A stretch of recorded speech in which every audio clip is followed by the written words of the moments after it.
के 9 रूपों की कथा सुनाते हैं, पावन कथा सुनाते हैं। माँ जगजननी के सभी रूप भक्तों को भाते हैं, हम कथा सुनाते हैं।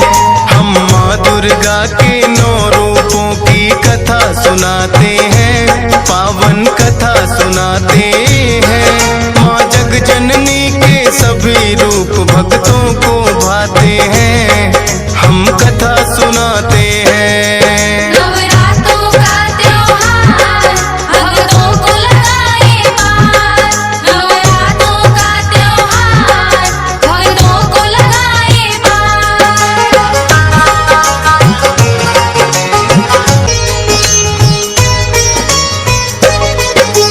पहला रूप है माँ दुर्गा का शैलपुत्री का, पर्वत राज हिमालय के घर जन्म इन्होंने लिया। शिला की पुत्री होने से बड़ा शैलपुत्री नाम, इनका वंदन करने से बनते हैं बिगड़े काम। अति दुर्लभ है रूप ये माँ का, भी सब पे है ये सवार। शैलपुत्री माता करती भक्तों पे उपकार। दाहिने हाथ में है त्रिशूल और बाएं कमल का फूल, अपने भक्तों की करती है क्षमा मात हर भूल। पहले नवरात्रे में माँ का ध्यान लगाते हैं, माँ का ध्यान लगाते हैं। माँ जगजननी के सभी रूप भक्तों को भाते हैं, हम कथा सुनाते हैं। नवरात्रों का त्योहार भक्तों को लगाए पार, नवरात्रों का त्योहार भक्तों को लगाए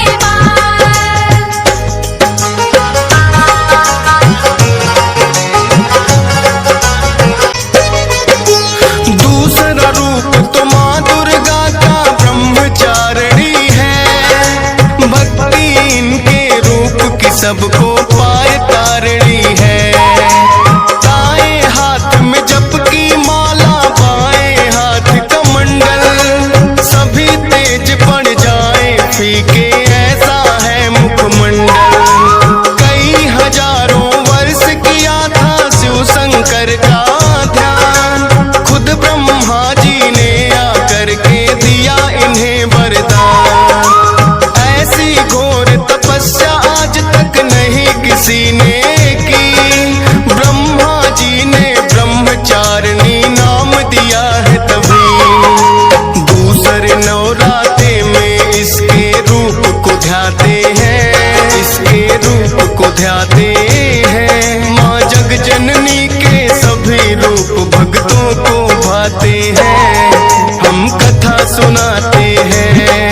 नवरात्रों का त्योहार भक्तों को लगाए पार, नवरात्रों का त्योहार भक्तों को लगाए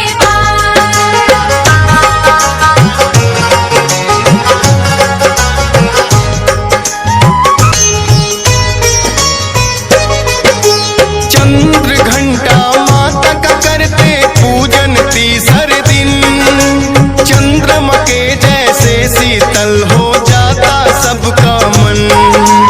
10 भुजाओं में इनके हैं अस्त्र शस्त्र और बाण, दुष्टों का संहार करे माँ भक्तों का कल्याण।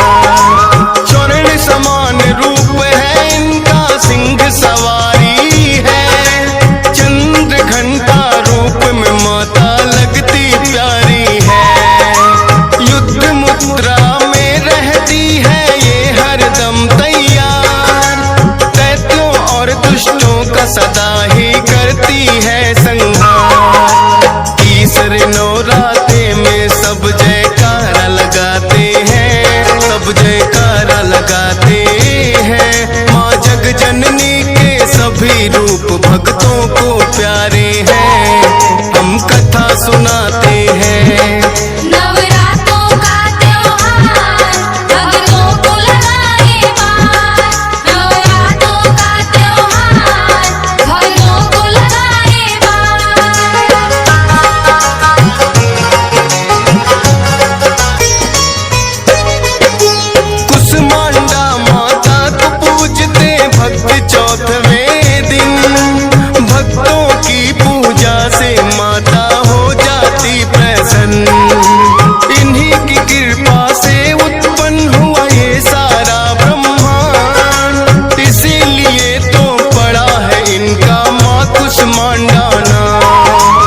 कथा सुनाते हैं।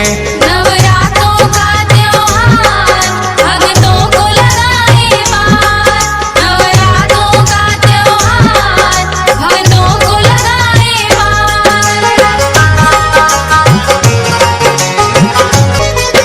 स्कंद माता के नाम से है माता का पांचवा रूप। सभी देवियों में है न्यारा इनका रूप अनूप। कार्तिक भी तो जाते कहे भक्तों स्कंद भगवान, इसीलिए तो इनका पड़ा स्कंद माता ही नाम। भगवान कार्तिक इनकी गोद में बैठे रहते हैं। माता भक्ति दायनी है ये सारे कहते हैं। कमल पुष्प पे माता विराजे लेके पद्मासन। स्कंद माता का रूप बड़ा ही लगता मन भावन। इनके भक्त सब पापों से मुक्ति पा जाते हैं, मुक्ति पा जाते हैं। माँ जग जननी के सभी रूप भक्तों को भाते हैं। हम कथा सुनाते हैं। नवरात्रों का त्योहार भक्तों को लगाए पार। नवरात्रों का त्योहार भक्तों को लगाए पार।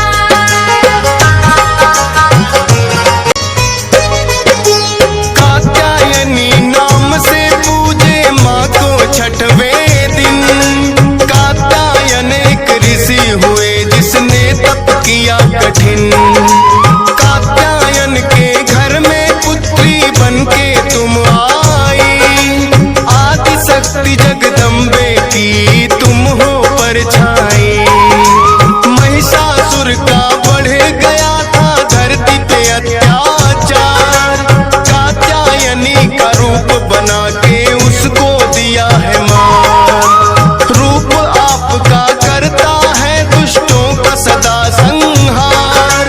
भक्त तेरी जो शरण में आते हो जाता उद्धार। सुनकर नाम आपका दुर्जन टिक नहीं पाते हैं, दुर्जन टिक नहीं पाते हैं। माँ जग जननी के सभी रूप भक्तों को भाते हैं। हम कथा सुनाते हैं। नवरात्रों का त्योहार भक्तों को लगाए पार। नवरात्रों का त्योहार भक्तों को लगाए पार।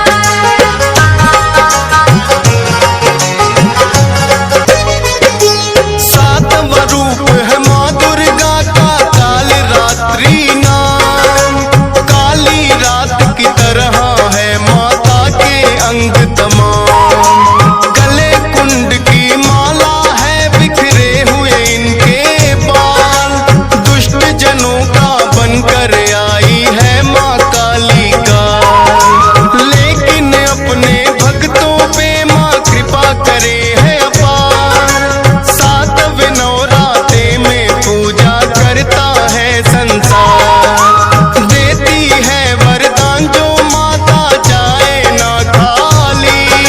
भाग्य जगाती है भक्तों के माता महाकाली। भक्त जो इनके वो दुश्मन से ना घबराते हैं, ना घबराते हैं। माँ जग जननी के सभी रूप भक्तों को भाते हैं। हम कथा सुनाते हैं। नवरात्रों का त्योहार भक्तों को लगाए पार। नवरात्रों का त्योहार भक्तों को लगाए पार। महागौरी के रूप में है जो 8वीं है शक्ति। सच्चे मन से जो जन करते हैं इनकी भक्ति। रोग दोष कोई